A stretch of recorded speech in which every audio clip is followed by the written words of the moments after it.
some taqueria style tacos, carne asada flavor. I also got some chicken to make some taqueria style tacos chicken flavor. I got the recipe on allrecipes.com. It's got a lot of ratings and it's very highly reviewed. And the person who posted the recipe is called Stanix. Hopefully I'm pronouncing that right. But if you want simple to make, easy, delicious taqueria style tacos, let's make some. Now, in a large glass bowl, we need to put 3 pounds of flank steak into it. I'm doing a little bit less than 3 pounds just because I have chicken, but otherwise you want 3 pounds.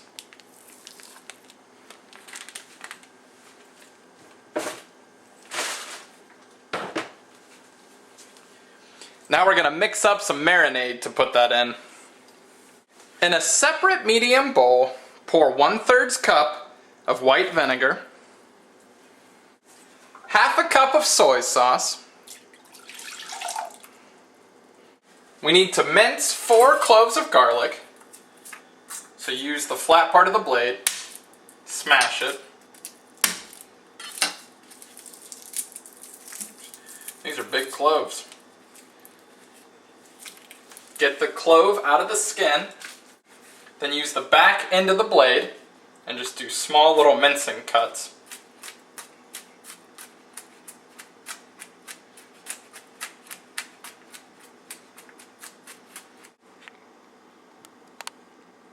Alright, now add 4 cloves of minced garlic into our white vinegar and soy sauce. Never scrape with the sharp part of the blade.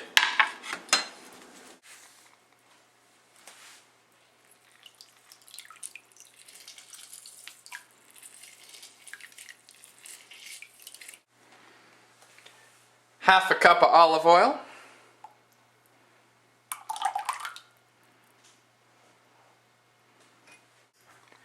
One teaspoon of salt. 1 teaspoon of ground black pepper. A teaspoon of ground white pepper, if you have it. I do not. A teaspoon of garlic powder. A teaspoon of chili powder. A teaspoon of dried oregano. A teaspoon of ground cumin. Now we need to whisk all these together.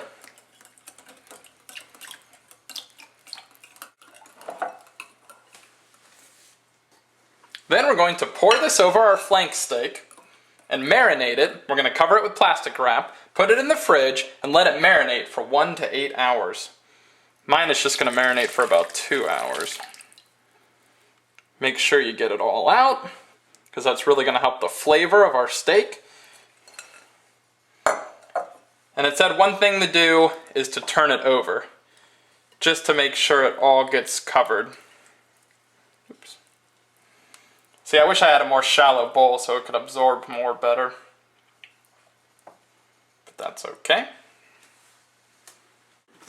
I actually cut my steak into a few chunks just so I could really cover it well in the marinade. So cover your bowl with plastic wrap.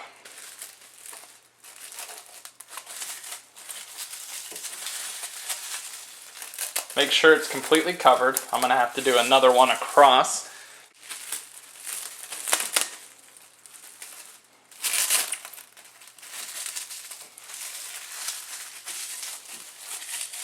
And let this marinate in your fridge for 1 to 8 hours.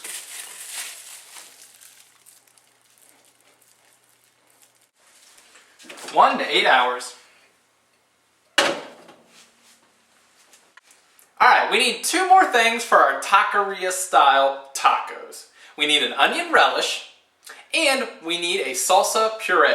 Now, if you're cooking for people who aren't a big fan of spice, like I am, you can separate your salsa puree into 2 elements. One that has peppers and one that doesn't. But in the end, it's still a build-your-own taco. And it goes great on these little 6-inch corn tortillas. So let's prepare our onion relish. First, we need half a cup of fresh chopped cilantro. It smells amazing. Cilantro has that signature smell. If you've ever been to a Mexican place, you've smelled cilantro before. So half a cup isn't going to be too much. When you buy produce like this, it always seems like you have way too much. So just lightly chop it. Oh man, that smells really good. I'm super excited for this. This will go so good with onion.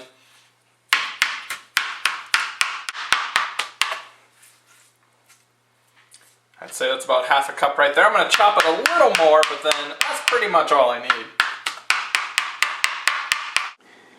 Now we need to chop 1 white onion. Of course, you can't have an onion relish without an onion, so here's the onion we use for it. And we mix this with our chopped cilantro. First peel the skin off. Oh, it's not too bad actually. Paring knives are good for that. Alright, it's good to hit your onion with some water, just to prevent tears, because these things burn.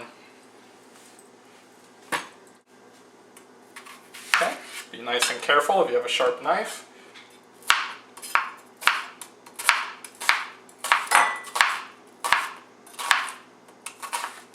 Then just chop. With a lot of things, the more you dice them, the smaller they get, the less flavor they have. So if you're not a huge onion person, go pretty tiny with these. So just chop these until you have a nice chopped onion. Alright, so I'd say this is decently chopped onion. Might do a few chops more. There's a couple big chunks, but it's mostly uniform pieces, so it's pretty good. I would say maybe diced is the level you want to go to. The recipe said chopped, but the chunks you get with chopped are pretty big onions. I'd say somewhere between sliced and diced is really your best option. Alright, so get these in your bowl with your fresh cut cilantro. Then we're going to cut a lime in half and juice both halves into this bowl. Mix it up with a spoon and set it off to the side. Okay, so this lime looks pretty good. Okay, get all the juice out, squeeze it.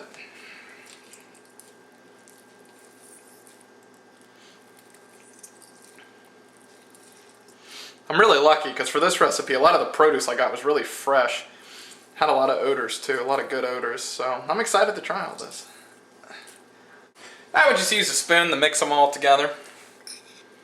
You're going to want to make sure the cilantro gets mixed evenly in with the onions and the lime juice. Spread it all around. Preheat your oven to 450 degrees. We're going to roast some vegetables. Now put a skillet over medium-high heat. Now the recipe calls for something called dried New Mexican chili pods. Unfortunately, my local grocery did not have any. They said the next best thing was Serrano peppers. So I cut a bunch in half. I cut 4 of them in half like the recipe called for. I took out the pits and the seeds. And now I'm just going to brown them for a little bit. Lightly roast them. You would do the same thing with dried New Mexican chilies. Just roast them a little bit. Then we're going to put them in a bowl of cold water for half an hour. Okay, so it's been a few minutes that I've been roasting these. So yeah, let's soak them in water for half an hour, I believe is what it said. 30 minutes. So we need an onion again, but this time we just need it quartered because we're going to puree it later. Right now we're just going to roast it. So just cut it into 4 pieces. Make sure you peel it well. We need 4 cloves of garlic, but we're not mincing them because all that's going to be done later in our food processor. If you don't have a food processor, you will have to mince all this eventually. So there's 1 big clove of garlic. Okay, there we go. That's pretty much 4 cloves, kind of 5 depending on how you count it. We need 2 jalapeno peppers chopped, but we're going to put these jalapeno peppers in our dried New Mexican chilies, or in my case, Serrano peppers. We're going to puree them separately, but we still need to roast the jalapeno peppers now. So cut them in half, and then make sure you scrape out all these seeds and insides into a trash can. turn them over, lightly chop. We're going to puree these later, so you don't have to worry too much about good chopping. Okay, it also said to chop 2 large tomatoes. Instead, I have 4 vine tomatoes. 4 medium ones. Then I'm just going to lightly chop these tomatoes, one at a time. Nothing too crazy, because again, the food processor will help us out. Or in your case, you'll puree them later if you don't have one. Alright, so I ran out of aluminum foil, but you can still spray down your pan lightly. Get all your ingredients in it. And I lowered the oven temperature to 400. 450 seems a little excessive. Again, all it probably changes is the time it takes. And we're looking to just roast these. So we want them a little darkened, but we don't want them burnt. Alright, now let's get these vegetables into our oven that's at 450, or in my case 400, for about 20 minutes. We're looking for these to be toasted, not burnt. So they're going to shrivel and they're going to be a little brown, but you don't want them too black. Maybe a little here and there is okay, but you know what burnt is. Just don't burn them. Keep an eye on them. I always do. Okay, about 20 minutes, give or take. Okay, so I think the vegetables have been toasting for long enough. They smell pretty good. All but the tomatoes look decently browned. The tomatoes were just very resistant, I guess. But otherwise, it looks pretty good. Alright, so I'm going to puree the peppers separately, but otherwise you throw them all together. Alright, so now I have the tomatoes, the onion, and the garlic in my food processor. And then I'm going to do the chilies, or the peppers separate.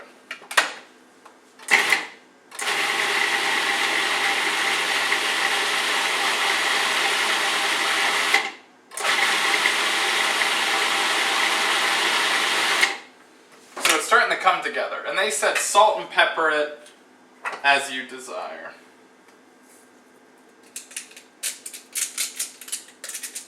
I'm going to do a little bit of salt and a little bit of pepper. I'm not going to try to overdo it. Not going to overdo it too much.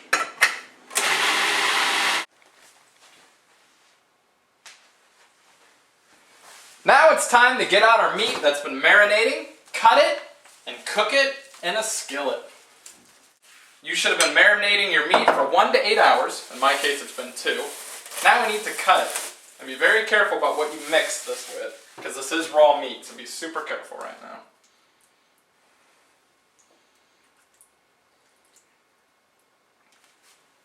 It smells amazing. The marinade is amazing. I'm going to cut mine into 1-inch strips.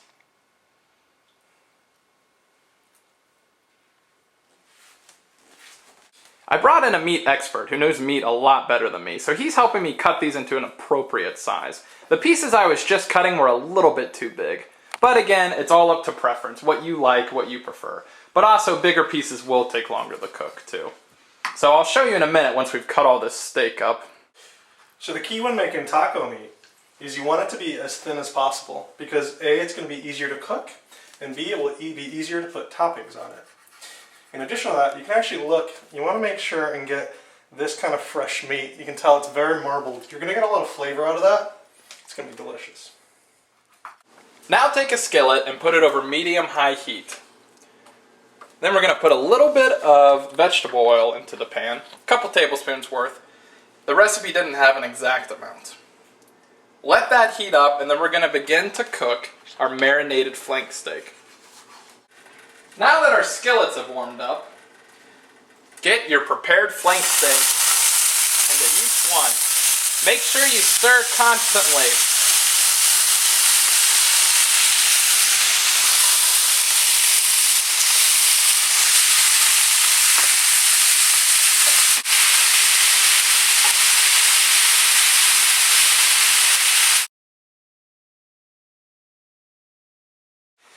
Now my favorite part, as always, trying it. So I heated up the corn tortillas, I put the flank steak that we cooked on there, some cheese, the onion relish, the salsa puree, and the jalapeno salsa puree. So let's try it. It's really good. You can really taste the marinated steak. The puree goes really good, especially with the jalapenos. I put some cheddar cheese on it. It's super delicious. If you want some delicious taqueria style tacos, look no further. Good luck!